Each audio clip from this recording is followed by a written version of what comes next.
أعوذ بالله من الشيطان الرجيم.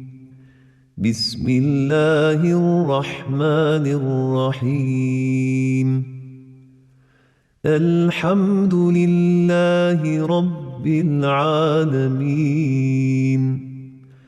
الرحمن الرحيم. مالك يوم الدين. إياك نعبد وإياك نستعين. اهدنا الصراط المستقيم. صراط الذين أنعمت عليهم غير المغضوب عليهم ولا الضالين.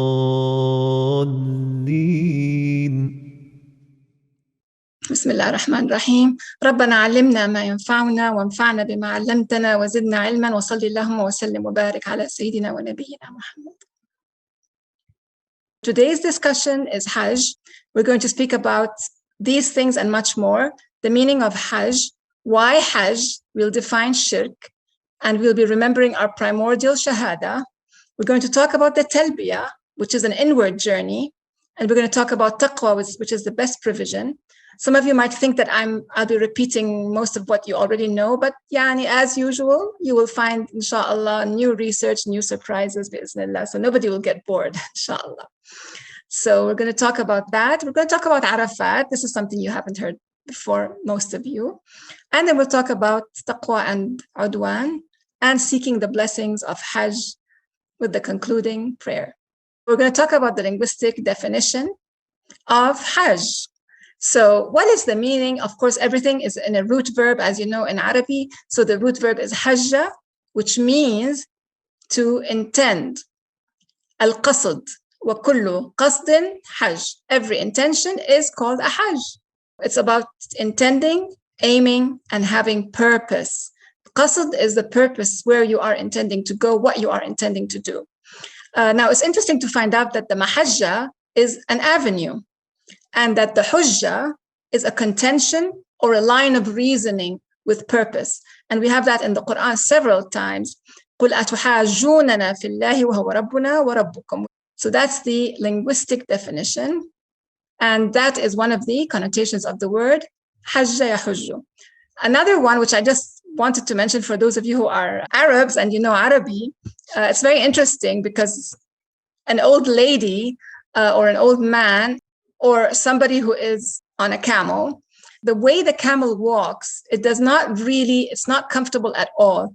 And what it does is yahujju, it sways from left to right and right to left. In the Fusha, it's called hajhaja. Even though when we speak, we say, I'm tihji, lesh am tihji. What we mean is that you are swaying from left to right. So that is also one of the meanings of the connotations of the word hajja.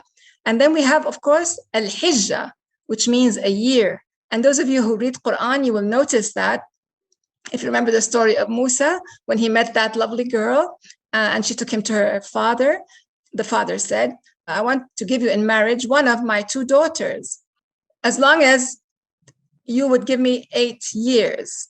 So 8 years of what? 8 years of service. And the hijjah is a year starting from when you speak. So it's not like a calendar year, but it's a year starting from when you speak, and that's called a hijjah also. And then here is something very interesting. Of course, you know that al-hajij are the pilgrims, but what very few people know, and I didn't know as well, is that al-hijaj is the orbit. It is in anatomy, it's the orbit. What is the orbit though in anatomy? It is what we call in common lingo, the eye socket.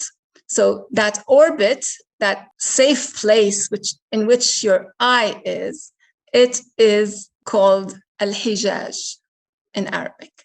So when you take all of these connotations together, you better understand what is Hajj, even linguistically, and how important it is. So we have in the pillars of Hajj, of course, we have Ihram, we have Tawaaf, we have Sa'i, and we have Arafat. These are the pillars of Hajj. We have other duties such as Rami, which is the planned, deliberate repudiation of the deviant shaitan. And we have halq and taqsir, which is shearing or cutting away the hair. So why Hajj? Hajj is about refuting shirk. And that is, and how can I say, it's a highlighted statement. We should underscore the word shirk. And it's about refuting shirk while in a state of ihram. So that's the difference. I mean, we always refute shirk throughout our lives, but in Hajj, you refute shirk in a state of ihram, which means that you are at a much closer level to Allah subhanahu wa ta'ala, having been in a state of ihram. And of course, we know that Hajj is the longest state of ihram we can be in ever. But the one next to that is what? Is Sawm. Sawm is a state of ihram too. What do? You are in a state of ihram from so many things. And of course, Salah is a state of ihram, which is a few minutes. And then there's a state of ihram, which is the Sawm, which is an entire day. And then there's a state of ihram, which is the Hajj, which is several days. But we can also emulate that ihram ourselves. We can emulate that ihram ourselves and put ourselves at that high station of ihram. So what we do in Hajj, it is all about refuting shirk. While in a state of ihram, we remember what? Our primordial Shahaadah. When Allah subhanahu wa ta'ala told us, Alastu bi rabbikum, and we said, Bala shahidna. Our primordial Shahaadah, before we entered into our physical bodies, that is our primordial Shahaadah. And that is what we remember when we are refuting shirk. Allah subhanahu wa ta'ala tells us in Surah Al-An'am, Ta'alaw. He asked the Prophet, peace upon him, to say, Ta'alaw. Atlu ma harrama rabbukum alaykum alla tushriku bihi shay'an. Say, rise. Now, ta'alu, many people think it means come. Well, it means rise and come forward. It does not just mean come. It means rise and come forward. Ta'ala. Don't we say Rabbana about Allah? What do we, subhanahu wa ta'ala? It's the same word, ta'ala. So Allah subhanahu wa ta'ala, when we say subhanahu wa ta'ala, we mean that He is the most exalted. But here Allah is telling us, exalt yourselves, or actually, get up and rise to a different level, rise to a higher level, be better than what you are right now. And Allah subhanahu wa ta'ala is telling us, ma harrama rabbukum alaykum, what Allah has made haram upon you, or inviolable, you should not violate, that is what is that you do not shirk anything with Him. You do not shirk Him with anything. أَلَّا تُشْرِكُ بِهِ شَيْئًا. That is one of the muharramat. That's actually the topmost muharram. So what is, it's interesting to define now the root verb sharaka linguistically. Some of you may have companies, you have a corporation, a company, a partnership, an association. What do you call it in Arabic? Sharika. But the opposite of uniqueness. It's about something being shared. And as Sayyidina Musa said, وَأَشْرِكْهُ فِي أَمْرِي. And so that's interesting, right? But you know that. That's something you know. But let's look at something which we didn't know before we found it out. It's research. And that is a shirk. A shirk is where something is inside something else extended, like a road, for example, or the shirak, which are the shoelaces, shirak al-na'al, it's called in Arabic. And of course, something else, which is even more dangerous, it's called the sharak. The sharak is the net of the hunter or the fisherman. Shirk is a shark. It's a shirak, it's a net, it's a way that subtly ties you in and wraps you in, and you are caught. You are caught, and you are caught in the shirak or the netting of shirk. It's very subtle, but it also is very dangerous. So, and Allah subhanahu wa ta'ala, what does He tell us? Shirk and then kufr. I mean, they go hand in hand. As Allah subhanahu wa ta'ala said in Surah Ali Imran 80, he said to the meaning of this in English, it is not for a human creature unto whom God had granted the compilation and the ordinance and the prophethood, that he should therefore say unto people, worship me beside God, but rather be Rabbani by virtue of your teaching the compilation and by virtue of your deep studying thereof. This is, of course, in response to those who took prophets or messengers as lords. And you have to be Rabbani, meaning that you have to be a person who is worshiping the real Rabb, Allah subhanahu wa ta'ala. Nor would he command you to take custodian angels or prophets as lords. So even the prophet, even the angel is not your Lord. Allah subhanahu wa ta'ala is your Lord. Would he bid you, now listen to this, أَيَأْمُرُكُمْ بِالْكُفْرِ بَعْدَ إِذْ أَنْتُمْ مُسْلِمُونَ. If you were to take even the messengers, even the prophets, or the angels, or anybody other than Allah subhanahu wa ta'ala as a Rabb, then you would be going into denial, into kufr, from being purely reverent Muslim. So shirk is entrapping. It is a trap. It's very dangerous. And now we have an etymological surprise about the word shirk, right? I told you that shirk is the trap. Well, look at this, the word shark. Nobody knows where that word came from. They say, look at all my underlined here, what I underlined. Perhaps, uncertain, possibly, old theory. It may be from the Mayan word shak, whatever that is, which might have meant shark. Northern Europeans were not familiar with the larger sort of sharks before they made voyages to the tropics. So before that time, nobody used the word shark.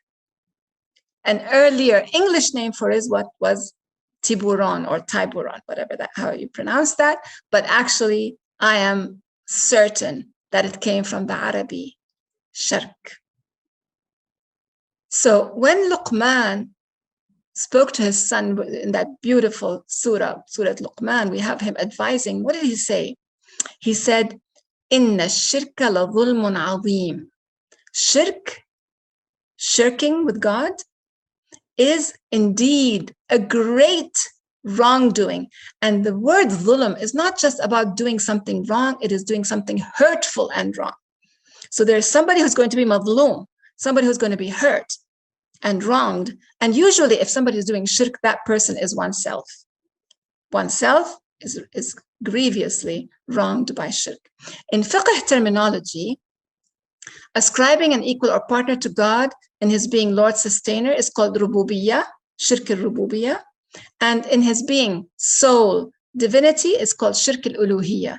So, or in his divine attributes. So nobody other than Allah subhanahu wa ta'ala can have shirk of his divine attributes, which are his alone. And that is called shirk al-uluhiyyah. And there's shirk al-rububiyyah is by just obeying somebody as an equal to Allah subhanahu wa ta'ala. So what does Hajj gift us? It gives us awareness, which transports us while in a state of ihram, that beautiful state of ihram, to our qasd, to our goal, to our purpose. And Allah subhanahu wa ta'ala, as he said in Surah Al-Baqarah 197, وَتَزَوَّدُوا فَإِنَّ خَيْرَ الزَّادِ التَّقْوَى وَاتَّقُونِ يَا أُولِي الْأَلْبَابِ. O people of intellect and understanding, tazawwadu, take provision, and the best of provision is taqwa, is awareness, and be aware of me. So this is what we are doing, inshallah, in Hajj. And when we are in a state of ihram, this is where we go. So Hajj is a journey while in a state of ihram into the core, the lub of our existence. The lub, remember when we spoke about going back to the primordial Shahaadah? That is the lub of our existence. That is where we began. When Allah subhanahu wa ta'ala said, Alastu bi rabbikum, and we said, Bala shahidna. It was our Shahaadah. And it was our Shahaadah, and in it there is much love.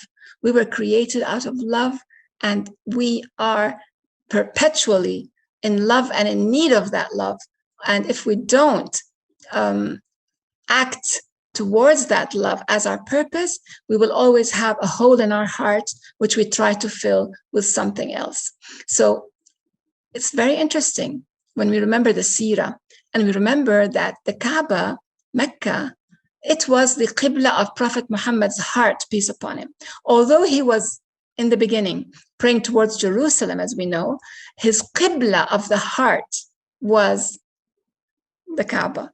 And what he would do when he was in Mecca was he would go and pray towards Jerusalem while he was around the Kaaba. So he would be putting the Kaaba between himself and Jerusalem, because his heart was attached to the Kaaba. Despite all that, when Mecca became safe for him and he was able to actually extend his influence over Mecca as sole, governor, did he live in Mecca? You would have thought he would. He was from Mecca. His heart is in, near the Kaaba. That's where his heart is. His heart belongs there, but he did not live there. Why? He chose to live and die in Medina. Why? Because of the love of God, not the Kaaba anymore. The love of the Kaaba was replaced by the love of God and the Sahaba. I should not say replaced. I would say it was enhanced by the love of God and the love of the Sahaba. He could still be facing Mecca, but he would want to be with his Sahaba, and his Sahaba who الَّذِينَ نَصَرُوهُ, those who extended themselves to him. آوُوهُ وَنَصَرُوهُ, they gave him a sanctuary and they helped him. They were his helpers. They were his supporters, were the ones of Medina. So out of love, he stayed in Medina. Out of love, he had his burial place in Medina. Out of love. Love.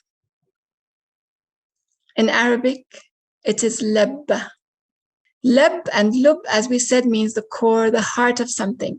Arabs use it to mean mind, as in labib, witty, intelligent, derived from the root verb labba. It refers to being both physically present and emotionally settled and attached.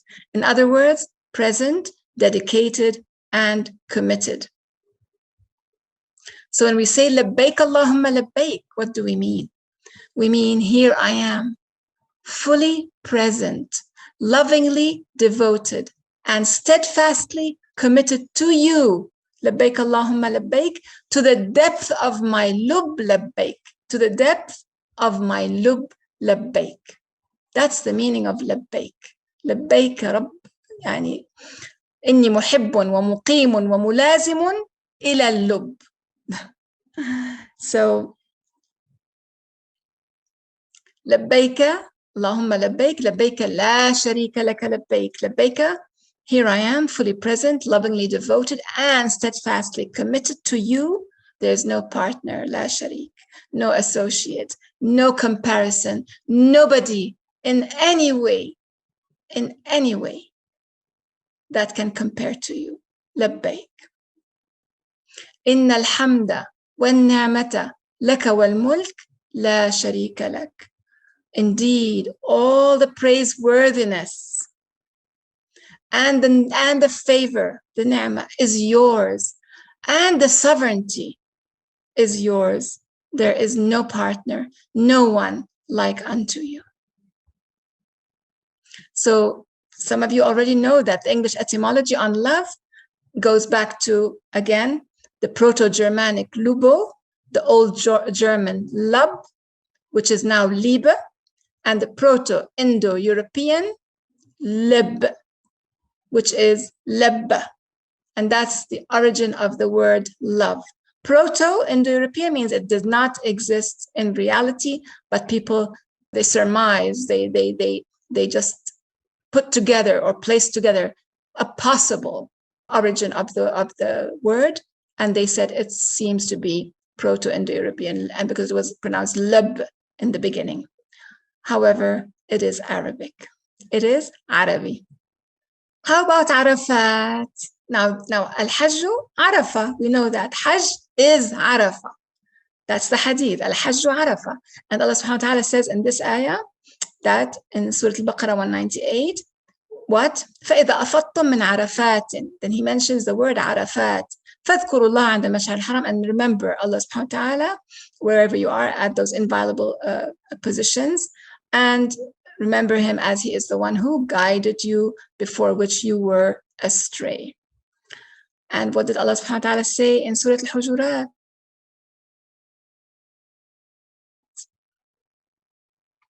He said that we have created you, what? ذَكَرٍ وَأُنثَى, and we have made you tribes and قبائل and شعوب and peoples, لِتَعَارَفُوا, so that you would acknowledge and recognize one another. So here we have the root verb of Arafat is Arafa, which denotes two things, one of which is to proceed consecutively. And that's why we call, for example, Al-Urf. Al-Urf is something which is proceeding consecutively one after the other. And of course, to be at ease, at repose, and tranquil is also about Arafah, which is why we say in Arabic, we think it means to know, but it means to be actually acquainted with, more than actually knowing. It means, because knowledge is ilm, so it's to be acquainted with, as in something which you were not acquainted with and you became acquainted with after that.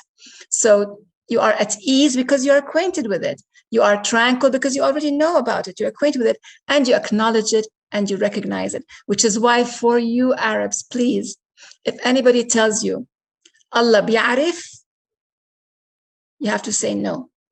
Why? Because ya'rif does not mean to know. It means to become acquainted. And Allah does not become acquainted. He already knows. So inna Allah ya'lamu walakinnahu la ya'rifu. So that's a very important difference in the meaning of those two words. So here we have that ayah again. O cognizant humans, we have indeed created you all male and female and rendered you peoples and tribes so that you may ta'arafu, mutually connect, acknowledge and recognize one another. Because remember we said it's consecutive. So it's about mutually connecting consecutively and acknowledging and recognizing one another, finding comfort in each other. That all of that goes into the meaning of Arafah and Ta'aruf.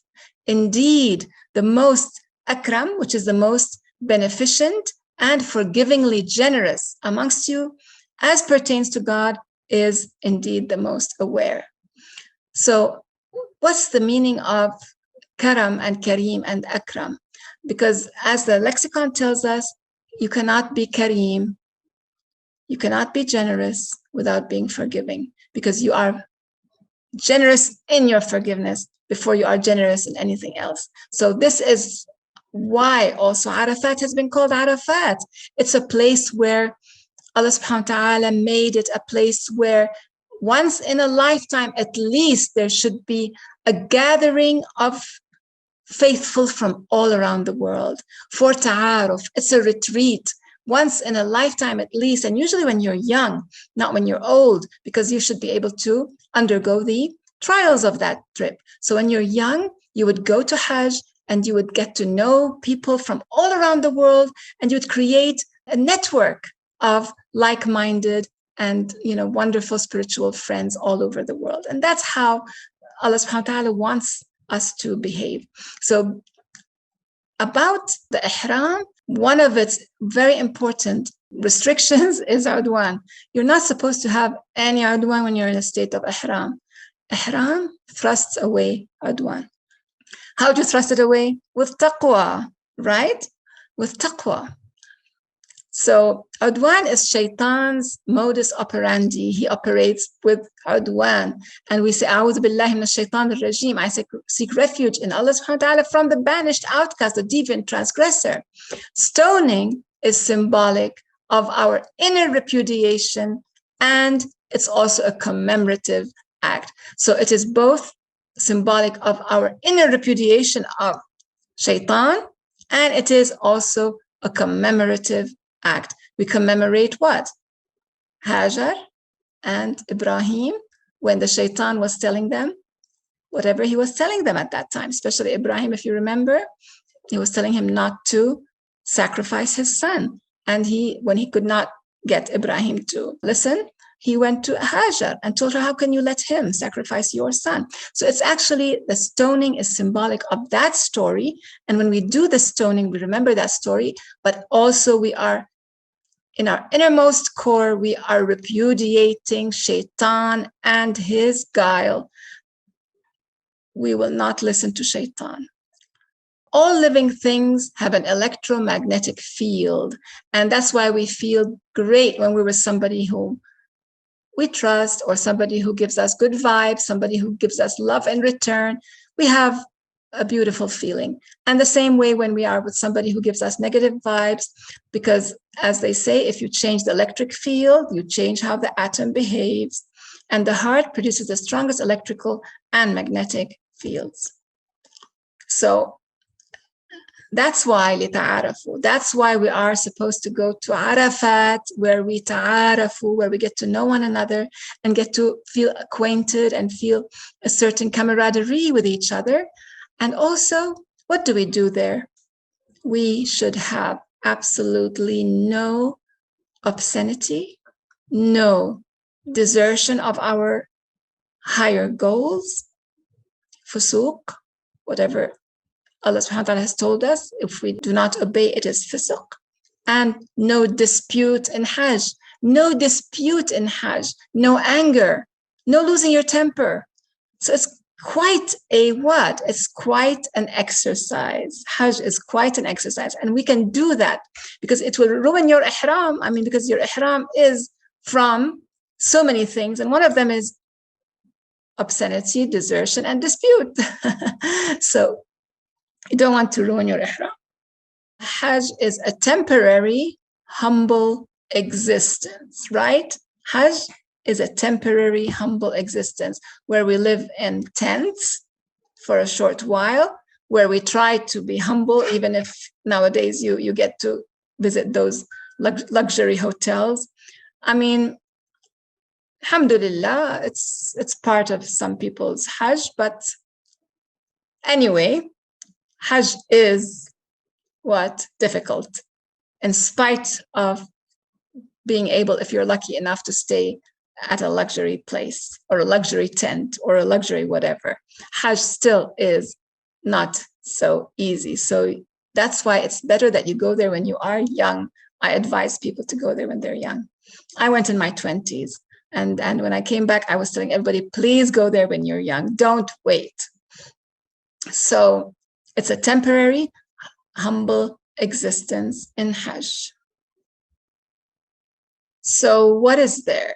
There's devotion, there's humility, there's togetherness, there's compassion, and there's love. Hajj is where each of us can be part of a humanity dedicated to their creator. Now tell me, where can you find that?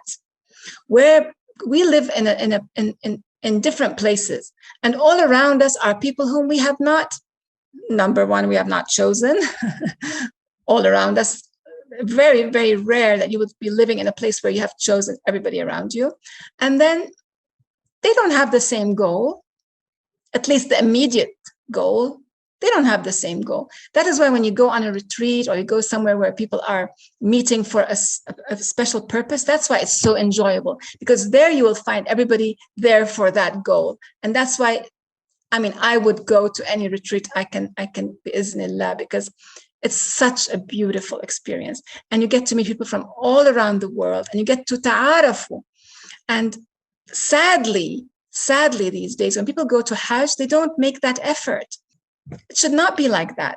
Hajj is about each one of those ibadat, or each one of those pillars, or each one of those mustahabbat, each one of them being done with your full self and your spirit as well, and trying to make the best out of it, and trying actually to make use of the fact that you are in Hajj, in Mecca. There's a great benefit to be there with everybody there.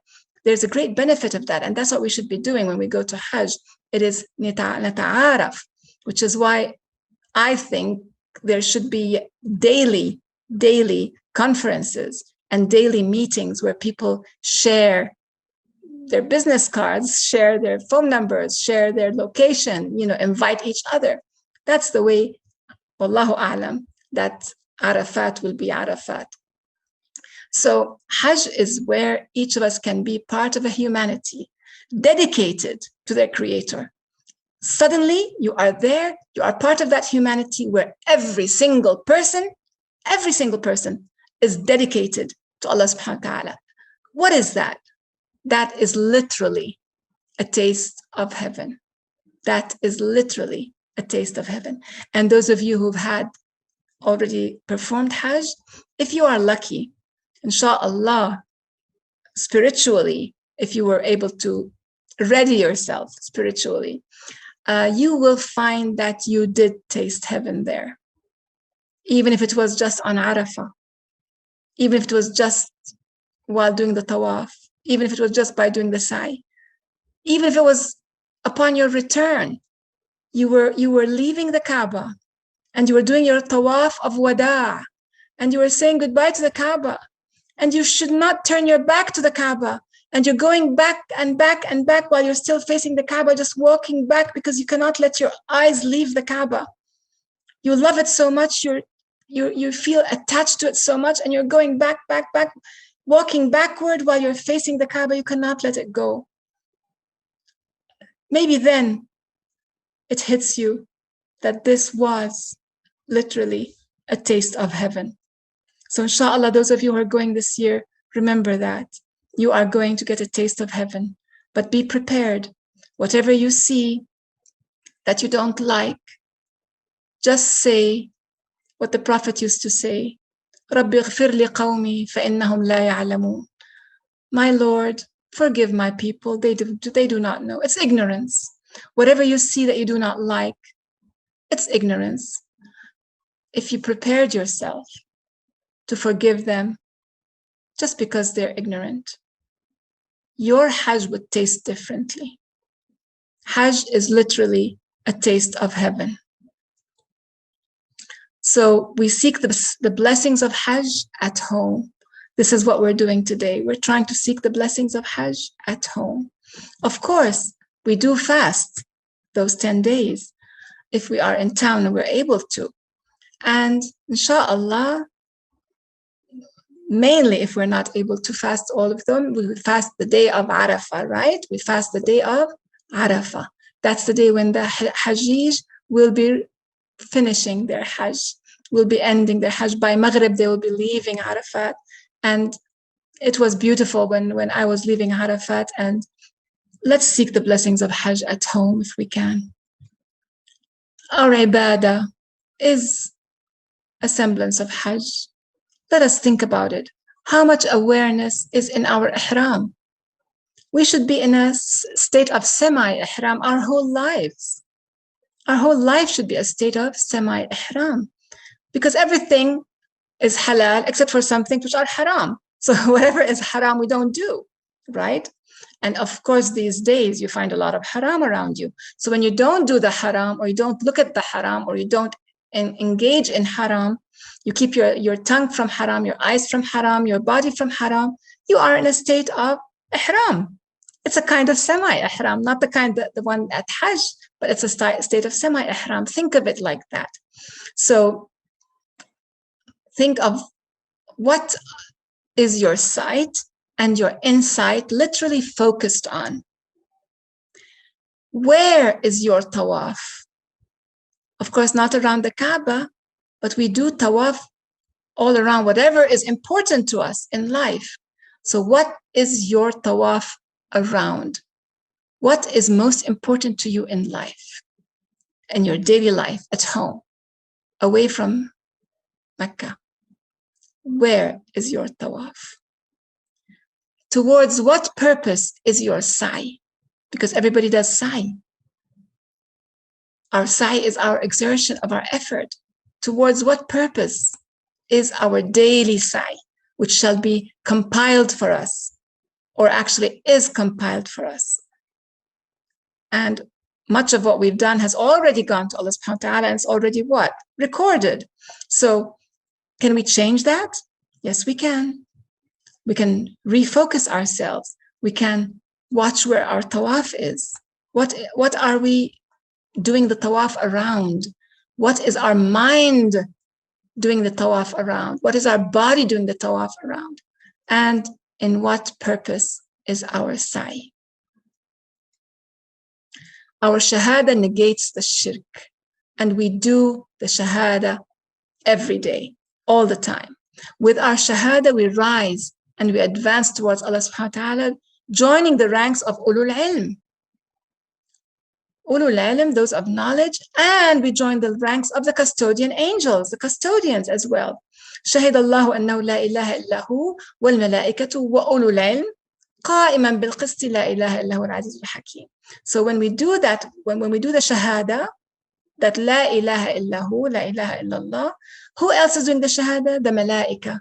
And we will be of the ulul ilm, inshallah, or hope to be amongst the ulul ilm, inshallah. The main difference is that in Hajj, we reflect upon our primordial shahada.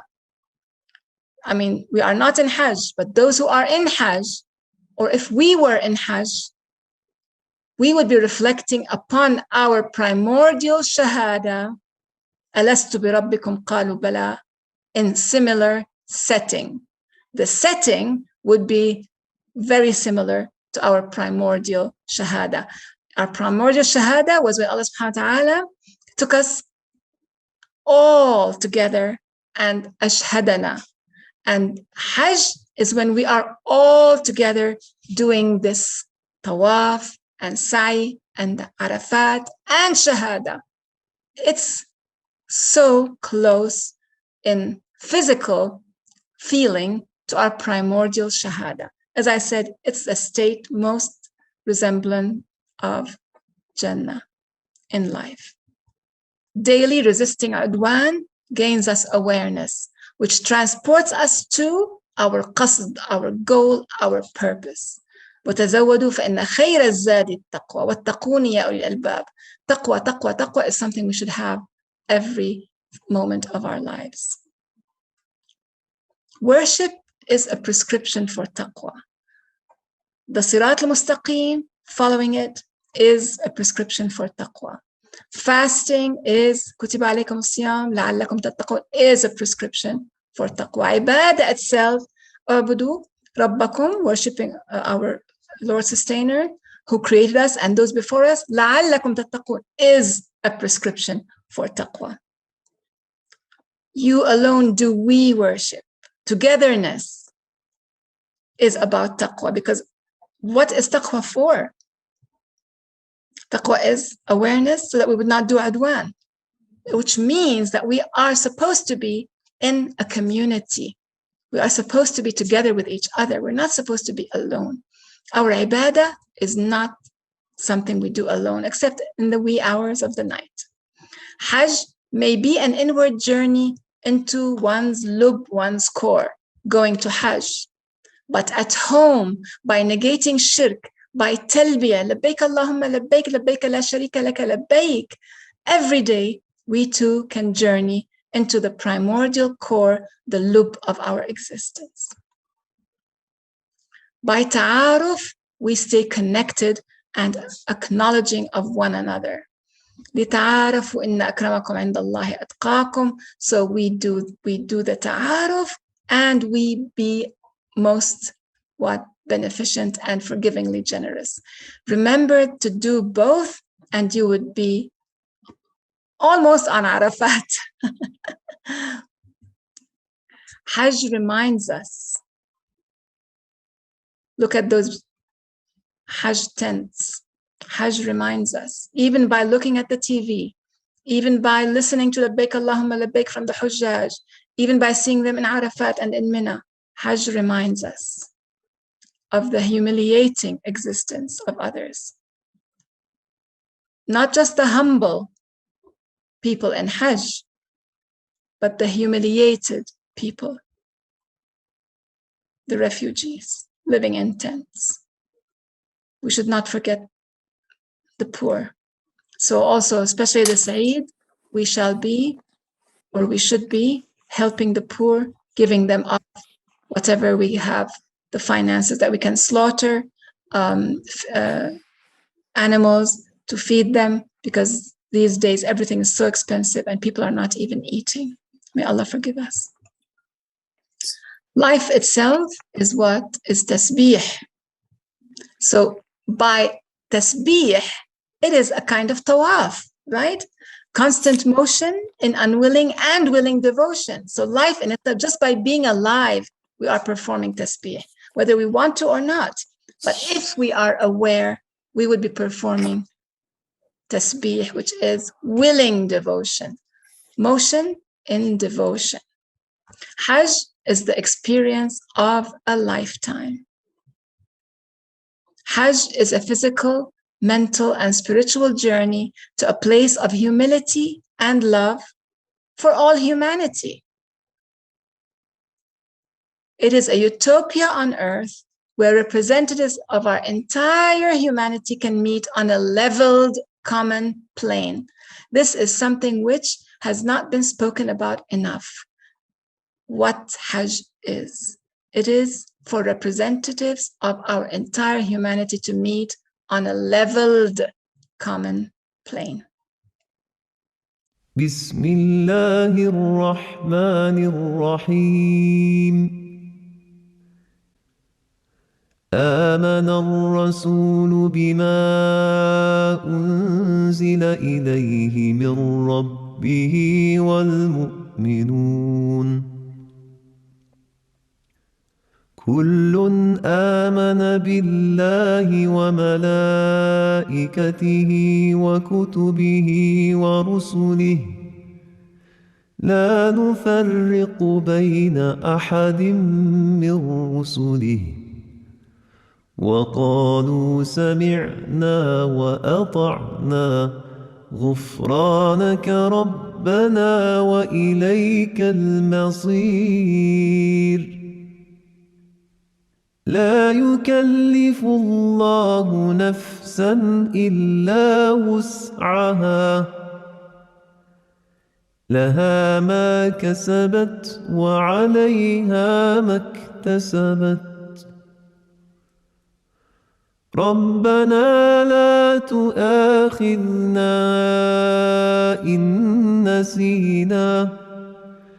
إن نسينا أو أخطأنا ربنا ولا تحمل علينا إصرا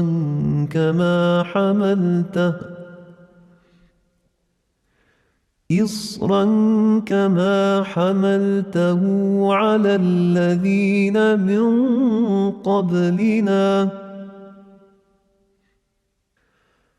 ربنا ولا تحملنا ما لا طاقة لنا به واعف عنا واغفر لنا وارحمنا أنت مولانا فانصرنا على القوم الكافرين